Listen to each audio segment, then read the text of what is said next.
महाराष्ट्र के ईडी दफ्तर में अंबा प्रसाद से दूसरे दिन भी पूछताछ जारी रही। पुराने केस से जुड़ी जानकारियां हासिल कर रही है ईडी। अंबा प्रसाद ने कहा, जमीन विवाद से जुड़े कोई सवाल नहीं पूछे गए। अंबा प्रसाद ने बयान दिया है, उन्होंने कहा है कि पिछले मामले को लेकर जो है पूछताछ हो रही है। पुराने केस से जुड़ी जानकारियां हासिल करने की कोशिश ईडी कर रही है। जमीन विवाद से जुड़े कोई सवाल नहीं पूछे गए हैं अंबा प्रसाद से। अंबा प्रसाद ने ईडी ऑफिस से बाहर निकलने के बाद ये बात कही।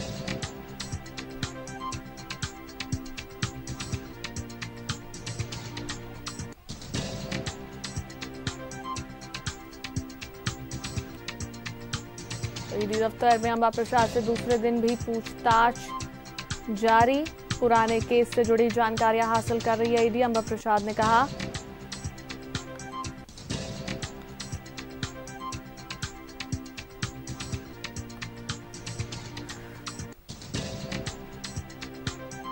पुराने केस से जुड़ी जानकारियां ईडी हासिल कर रही है। जमीन विवाद से जुड़े कोई सवाल पूछे नहीं गए, अंबा प्रसाद ने कहा।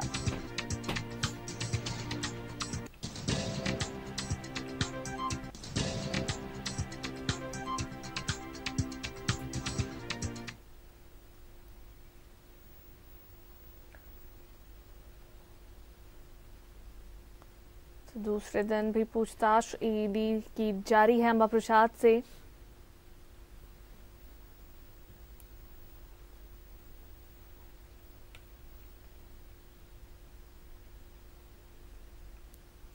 अंबा प्रसाद ने कहा कि पुराने केस से जुड़ी जानकारियां ईडी हासिल करना चाह रही है, लेकिन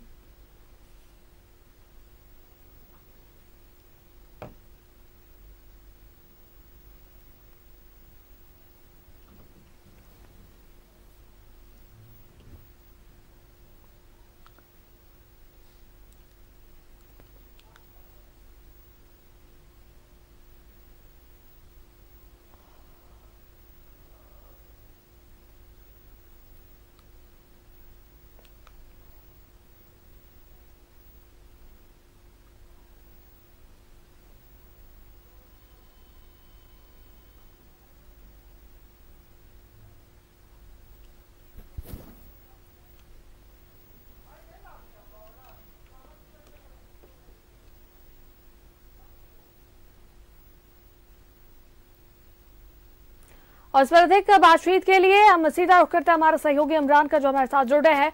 इमरान, आज दूसरे दिन भी पूछताछ अंबा प्रसाद से जारी रही और उन्होंने कहा कि पिछली जो केस था उसी से जुड़ी जानकारियां ईडी हासिल कर रही है और जमीन से जुड़ा जो विवाद था उसे लेकर कुछ भी पूछा नहीं गया है।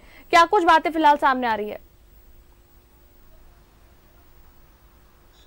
देखिए, पिछले 2-3 दिनों से लगातार इस बात को लेकर के चर्चा थी कि अंबा प्रसाद से कहीं न कहीं जमीन से जुड़े मामलों को लेकर के भी पूछताछ किया जा रहा है और जमीन जबरन घेराबंदी करने के मामले को लेकर के भी ईडी में पूछताछ की गई है। तो ऐसे में सवाल के जवाब जो है अंबा प्रसाद से भी पूछे गए कि आखिर आपसे ईडी दफ्तर के अंदर में किन किन सवालात के जवाब जो है वो पूछे जा रहे हैं। क्या आपसे जबरन जमीन से जुड़े कब्जे को लेकर के भी सवाल जवाब किए गए हैं या जानकारी मांगी गई है? तो इस पर अंबा प्रसाद का साफ शब्दों में कहना ये सारी चीजें जो हैं सिर्फ मीडिया की सुर्खियों में हैं, मीडिया पे हैं, लेकिन ईडी के अधिकारियों के द्वारा जो है अब तक किसी भी तरह के जमीन से जुड़े विवाद जो हैं उनसे सवाल नहीं पूछे गए हैं। ना ही इस पूरे मामले को लेकर के विधायक अंबा प्रसाद का कोई लेना देना है। जनप्रतिनिधि होने के नाते अगर कोई शिकायतें आती हैं तो उसे लेकर के पुलिस प्रशासन के समक्ष जो है वो अपनी बात रखने का काम करती है। इनका रोल सिर्फ इतना ही है। अगर कोई जमीन को लेकर के कहीं कोई विवाद है तो कोई शिकायतकर्ता भी होगा, उस शिकायतकर्ता को भी सामने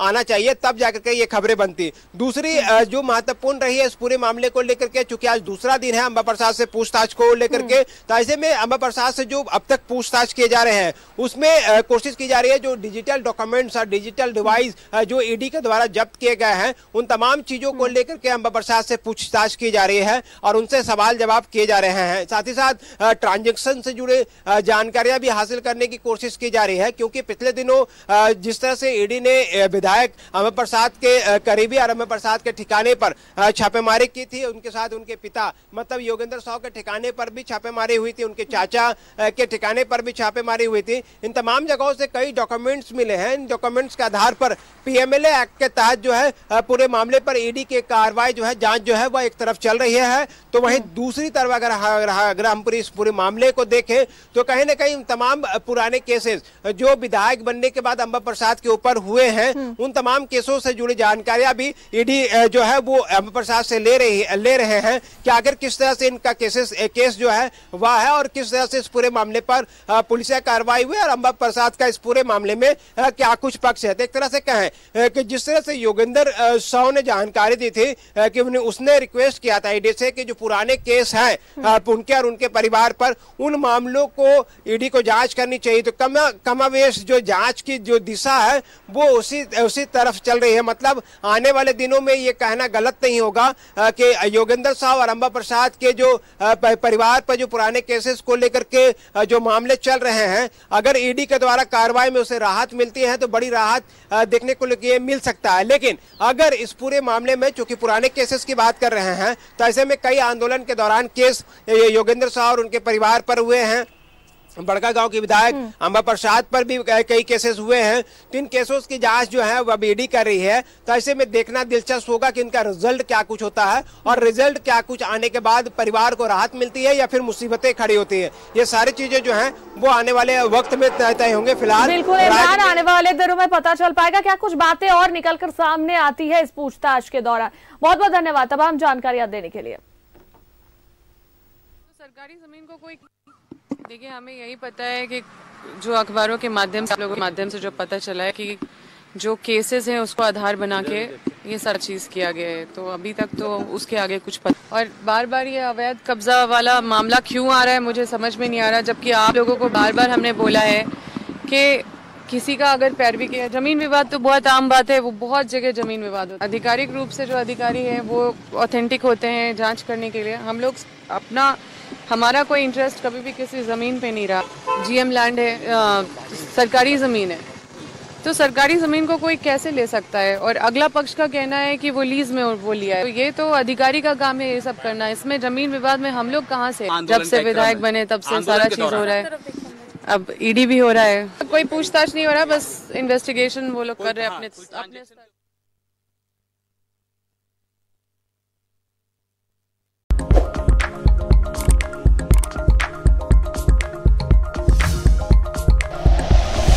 like and share videos, subscribe करें हमारा चैनल और प्रेस करें बेल आइकॉन।